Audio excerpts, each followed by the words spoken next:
Assalamualaikum warahmatullahi wabarakatuh. Berjumpa lagi dengan saya, Mira Indra Supardan.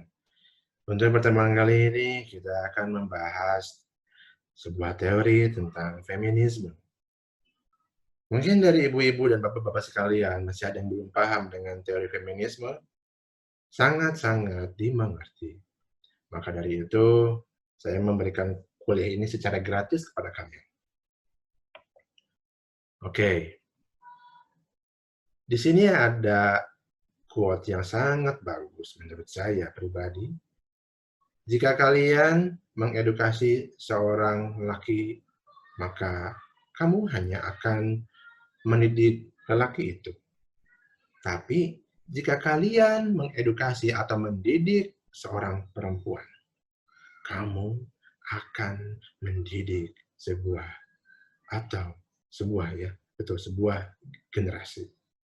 Kata yang ya, saya juga kurang tahu siapa, cuman ini quotes-nya keren ya.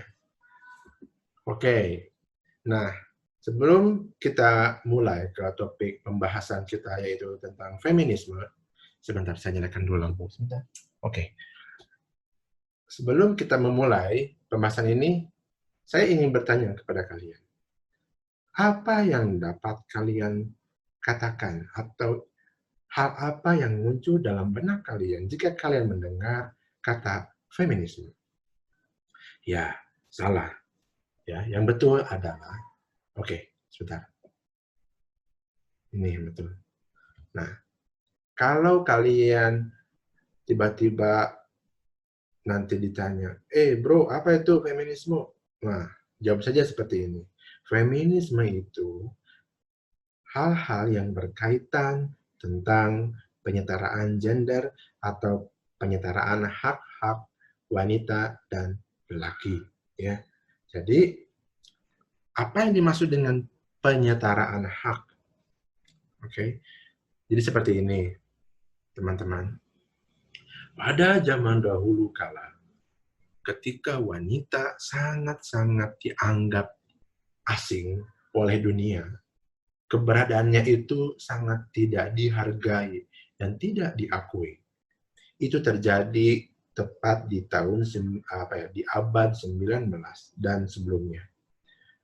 Lalu perlakuan apa yang muncul pada saat itu? Yang pertama, mereka tidak memiliki hak suara. Kalau sekarang kan asik ya, kalian bisa ribut di Instagram, di Facebook, di WhatsApp grup ya, ribut ngomongnya, kata saya mah presiden ini paling baik, kata saya mah presiden ini mah jahat, gini ya gitu ya, dan lain-lain. Nah, hal-hal yang menyenangkan seperti itu tidak didapat di abad 19 sebelumnya, guys. Perpecahan antar masyarakat itu nggak mereka alami, nggak kayak sekarang. Sekarang mah ya, yang satu nge-share berita, misalkan gubernur ini anu, padahal mah terkenal ya, cuman apal dari media gitu kan. Seru lah pokoknya sekarang ya. Nah, zaman dulu nggak bisa kayak gitu, perempuan nggak bisa memilih. Oke, yang selanjutnya, ini mungkin sebetulnya saya lebih setuju ya, nggak harus bercanda. Jadi, suami memegang kendali terhadap hal-hal yang sifatnya itu mungkin finansial ya. Hal-hal finansial itu hanya bisa dipegang oleh suami. Jadi sekarang kan kalau sekarang mah gitu ya, suami kerja, istri Shopee gitu. Jadi zaman dulu nggak ada kayak gitu. Nah, karena nggak ada Shopee ya. Bukan maksudnya itu karena nggak, memang lelaki yang hanya bisa mempergunakan uang tersebut gitu ya. Jadi perempuan mah udahlah tahu jadi aja gitu ya. Nah ini guys yang paling penting mungkin dari sekian poin bagi kalian para ahwat mungkin paling penting ini ya. Mereka tidak bisa menggunakan make up ya. Bukan tidak bisa ya sebetulnya, tapi lebih ke tidak diperbolehkan menggunakan make up gitu. Kebayang ya, zaman dulu ada YouTuber tuh nggak ada. Zaman dulu tuh nggak ada YouTuber. Karena memang nggak ada YouTube zaman dulu. Yang kedua, karena memang wanita tidak diperbolehkan. Kebayang kalian ke kampus nggak pakai make up ya, wah, yakinlah saya mah, yakin apa ya, pokoknya itulah mungkin akan membuat panik gitu ya, seisi dunia gitu. Kalau ini terjadi lagi gitu kan, wanita tidak boleh menggunakan make up seperti itu. Nggak ada istilahnya itu apa, Kim Kardashian dan konco-konconya gitu ya. Pada zaman dulu mungkin mereka tidak bisa hidup ya menghadapi tekanan seperti ini. Oke, dan juga perlu diketahui bahwa perempuan itu hanya memiliki space atau ruang kerjanya hanya di dapur aja. Wanita untuk dapur, dari dapur, dan apa lagi sih? Pokoknya itulah, jadi yang ketiga hal itu. Jadi dapur, dapur, dapur. Nggak bisa yang lainnya. Gitu ya.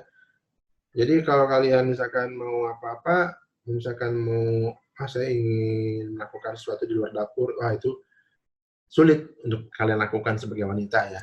Karena dapur adalah rumah kalian. Nah, apakah menurut kalian hal-hal ini perlu dilestarikan hingga saat ini atau diubah tuh? Apakah mesti ada perubahan? Ya, mungkin bijaknya ada perubahan ya. Nah, makanya itu pun yang dilakukan oleh orang-orang sebelum kalian. Makanya ada beberapa pergerakan yang dibuat ya atau dimobilisasikan untuk adanya atau untuk tercapainya perubahan tersebut. Nah, ini ada beberapa pergerakan ya dari zaman ke zaman ya. Pergerakannya sebetulnya bisa kalian lihat ya di modul, jadi apapun itu bisa ada di modul, cuman saya hanya menjelaskan kembali inti dari modulnya itu. Oke, pertama, di sini ada first wave. First wave ini adalah gelombang pertama yang menyuarakan bahwa, guys, kayaknya nih kita harus bikin perubahan nih. Kita ahwat ini perlu memiliki apa ya, surat suara gitu ya. Nah, di gambar yang kalian lihat itu adalah ibu-ibu sedang memasukkan kotak suara. Itu bukan kotak amal, guys, tapi itu adalah kotak suara, ya. Nah, sebelum ibu-ibu ini bisa memasukkan suara mereka ke kotak suara itu, pada zaman dulu itu mereka nggak bisa milih. Jadi, isu utama yang gelombang pertama ini ingin ajukan, ya, kepada dunia bahwa kita harus memiliki hak pilih. Tadi ya, udah dibilang sebelumnya ya. Dan ya, perlu kalian syukuri bahwa butuh waktu selama 70 tahun guys untuk mencapai hal tersebut. Sekarang mah, jadi kalian bisa milih dengan suka hati kalian ya. Tapi perjuangan ibu-ibu atau nenek moyang kalian itu pada tahun itu gitu ya.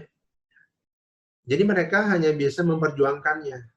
Namun apa yang mereka perjuangkan itu mungkin hanya bisa dinikmati oleh ya kalian, orang-orang generasi selanjutnya gitu. Berjasa sekali ya ibu-ibu ini. Oke. Ini gambarnya orang ini kenapa ya? Oh ya, saya nyari orang yang lagi mikir, cuman males. Oke. Oke, jadi nggak penting. Selanjutnya, bagaimana? Jadi orang-orang gelombang pertama ini ngomong nih. Ngomongnya ke siapa ya? Atau nggak ngomong lah. Pokoknya intinya, gimana sih kalau kita melakukan perubahan terhadap hal lainnya selain hal ini, kan ini udah dilakukan dan udah kita capai nih apa si voting ini ya atau hak suara ini udah tercapai, kita move on yuk ke hal lainnya gitu. Akhirnya banyak yang sepakat, kuy kita move on. Nah, segerombolan orang-orang yang bilang kuy ini adalah membentuk gelombang baru ya. Jadi generasi selanjutnya mereka membentuk gelombang baru yang dinamakan second wave. Nah, guys, gini, second wave ini ya, di-trigger atau dipicu oleh satu hal, yaitu dengan adanya buku. Buku merah yang kalian lihat itu, yang ditulis oleh Betty Friedan, itu mengubah peradaban dunia. Kenapa? Ya, karena di dalamnya tertuang bahwa perempuan itu rumah atau tempatnya bukan di dapur. Perempuan itu juga harusnya bisa lebih mengekspresikan diri di luar. Dan kata-kata yang dibawa atau yang ditulis oleh Neneng Betty Friedan ini ya, itu membuka kan sejuta mata, sejuta pasang mata ibu-ibu pada zaman tersebut ya. Nah, dalamnya itu pun ada salah satunya tuh yang isinya bahwa perempuan itu memang tidak boleh, ya, tidak diperkenankan untuk mempertunjukkan kepintaran mereka. Kalian bayangin ya, kalian adalah mungkin wanita yang jenius, tetapi tidak boleh berpikir. Yang kalian lakukan hanyalah stay at home dan di dapur. Ya, gitu aja. Kalian masak, bikin bala-bala gitu ya. Lapar. Oke, jadi intinya kalian tidak bisa mempertontonkan kemahiran kalian dalam berpikir ya, dalam menunjukkan intelektualitas kalian. Seperti itu. Oke, jadi dan karena hal itu pula ada muncul ide untuk perempuan pergi ke sekolah. Jadi intinya bahwa perempuan menjadi seorang akademisi itu adalah sebuah impian, cita-cita ya. Yang kalian lakukan sekarang sebagai para pelajar itu adalah impian leluhur kalian gitu. Jadi syukuri lagi ya apa yang kalian punya saat ini. Jadi ketika kalian menjadi pelajar, oke, kalian harus sibuk belajar. Tong sibuk ting jadi apa ya, tiktokers gitu lah ya. Udah sekarang mah kalian belajar, fokus dulu karena itu pun orang-orang itu iri lihat kalian ya guys gitu. Jadi syukuri apa yang kalian punya dan gunakan kesempatan ini untuk menjadi orang yang lebih baik. Oke. Sekian khutbah Jumatnya. Enggak, bercanda. Oke, kita akan ada ini. Oh iya ini bahwa di apa ya, di gelombang kedua ini tuh ada isu yang sangat apa ya, yang sangat sensitif lah ya. Sampai sekarang masih ya, bahwa perempuan memiliki akses terhadap aborsi. Jadi udah dibahas nih di second wave ini. Nah, masalah aborsi ini memang sangat-sangat ini ya serius ya pembahasannya. Jadi saya nggak punya wewenang atau saya nggak ingin mengeluarkan ide saya mengenai aborsi ini ya. Jadi apapun itu ya lakukanlah berdasarkan agama dan tuntunan hidup kalian masing-masing lah ya, itu masuk aja lah, saya nggak mau ikut campur ya. Nah, jadi intinya bahwa ada isu aborsi ini juga tertuang di gelombang kedua ini ya. Terus ada lagi nggak, Pak, yang lainnya? Ini ngomong aborsi jadi bahasanya serius banget ya. Oke, nah ini kalian bisa membayangkan apa yang si uhti-uhti ini katakan aja. Kabayang lebayin aja. Oke, jadi orang-orang di gelombang kedua ini itu mereka menolak adanya Miss Amerika ini. Miss Amerika atau Miss-Missan yang lain itu atau kontes kecantikan itu, wah mereka nggak setuju guys. Kan sekarang mah ramai ya, kontes kecantikan itu dibungkus dengan judul-judulnya gitu kan. Tukang bubur naik haji gitu, bukannya. Tapi lebih ke kayak misalkan, apa tuh, Miss apa ya, Putri Muslimah gitu kan. Itu kan judulnya kayak, wah ini agamis banget. Cuman kan memang intinya dari yang nggak mungkin lah, kita nggak bisa menafik ya, yang dipertontonkan juga kan kecantikan gitu. Atau Miss, apalagi ya, yang jelas mah Miss kontes beauty pageant yang kayak Miss America, Miss Universe, Miss Understanding tuh banyak banget lah ya, yang udah jelas gitu cuma bahwa itu mempertontonkan kemolekan tubuh mereka. Dah, ini yang jadi masalah. Orang-orang second wave ini benci hal-hal itu. Mereka itu nggak mau dikatain bahwa aku ini sebagai pemuas hasrat lelaki loh, look at me gitu. Nah, mereka nggak mau kayak gitu.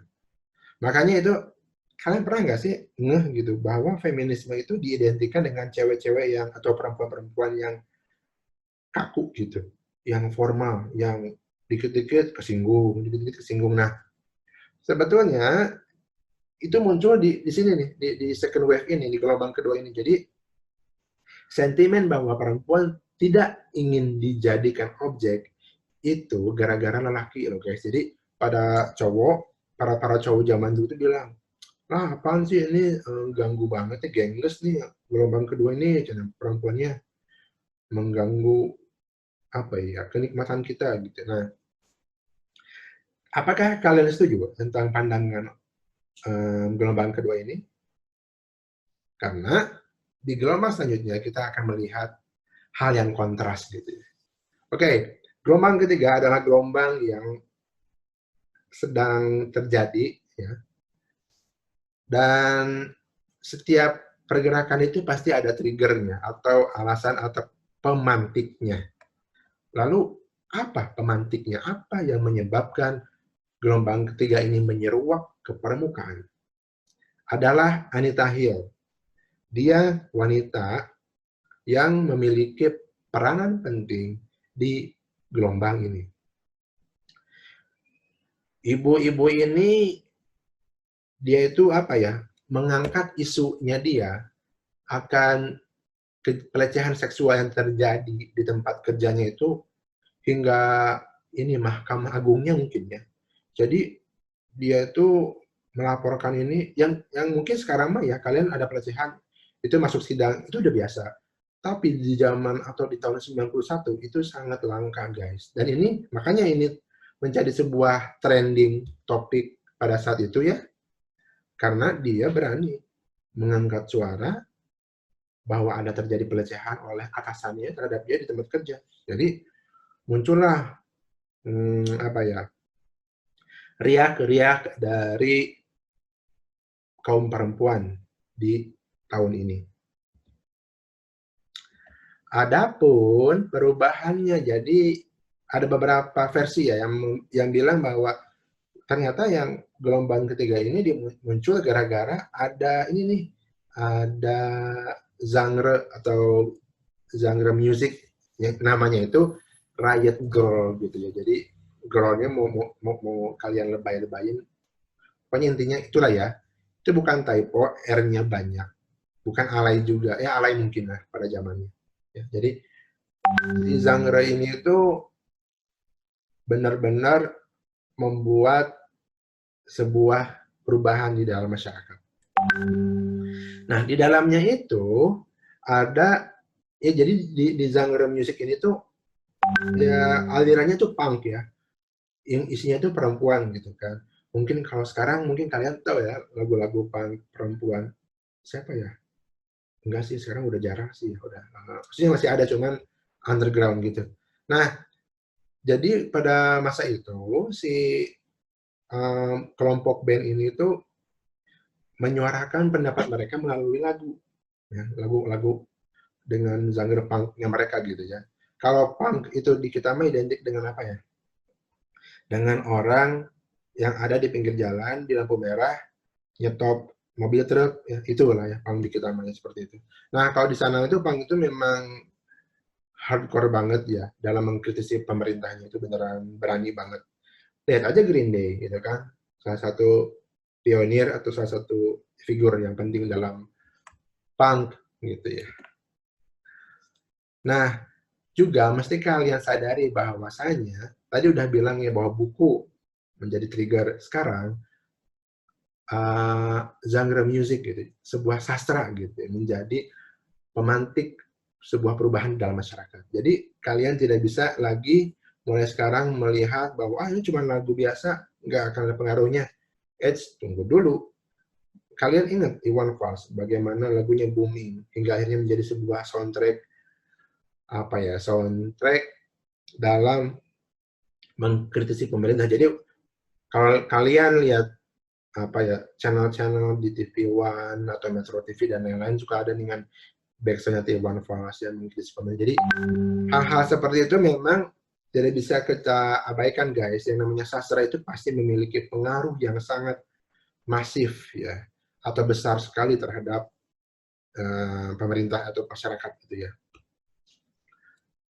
Lalu, nah yang unik itu ya tadi saya bilang kontrasnya gelombang ketiga dan gelombang kedua ini ada dalam ide atau pemikiran mereka. Kalau orang gelombang ketiga bilang gini katanya guys, kalau kamu misalkan mau pakai high heels itu kan ala-ala beach ya maaf ya gitulah BITCHY ya gitu ya ngomong gitu tuh nggak apa-apa sok aja mangga mau kalian ligiran di pinggir jalan, enggak gitu. Jadi mereka sangat welcoming banget orang-orangnya guys. Jadi itulah ya. Mungkin ya sebagian dari kita pasti ada yang ngerasa apaan sih kok gitu, yang aneh gitu, yang nyeleneh gitu. Tapi ya itulah faktanya guys. Jadi lucu memang. Jadi pertengkaran antara gelombang kedua dan ketiga ini. Jadi ya itulah seperti itu realitanya ya. Jadi orang-orang yang di kelompok tiga ini meyakini bahwa kalau kalian berpenampilan seperti maaf nih wanita tunasusila monggo ya. Nah terus juga ada agenda lain yang dilakukan oleh third wave ini, yaitu mereka meyakini bahwa LGBT mah harus di embrace, jadi harus diterima gitu. Nah ini kan balik lagi dengan prinsip hidup kalian ya, dengan norma-norma yang berlaku di masyarakat seperti apa ya. Oke, jadi sampai saat ini kita hanya akan membahas teorinya aja. Jadi next week ya, pertemuan selanjutnya kita akan membahas bagaimana caranya kita bisa mengaplikasikan teori ini ke dalam sebuah karya sastra. Dan saya yakin karya sastra yang akan dimunculkan nanti nggak akan terlalu rumit ya. Karena saya kemarin mendengar adanya banyak mahasiswa yang mengeluh bahwa Pak kemarin sastranya terlalu pusing, saya nggak ngerti Pak, saya ulur gitu ya. Udah apa-apa. Jadi kita akan belajar puisi yang mungkin akan lebih simpel guys. Oke, sekian dari saya. Semoga kalian bisa menerima kekurangan saya ya. Oke, ada lagi yang bertanya? Oke, nggak ada ya. Terima kasih. Wassalamualaikum warahmatullahi wabarakatuh.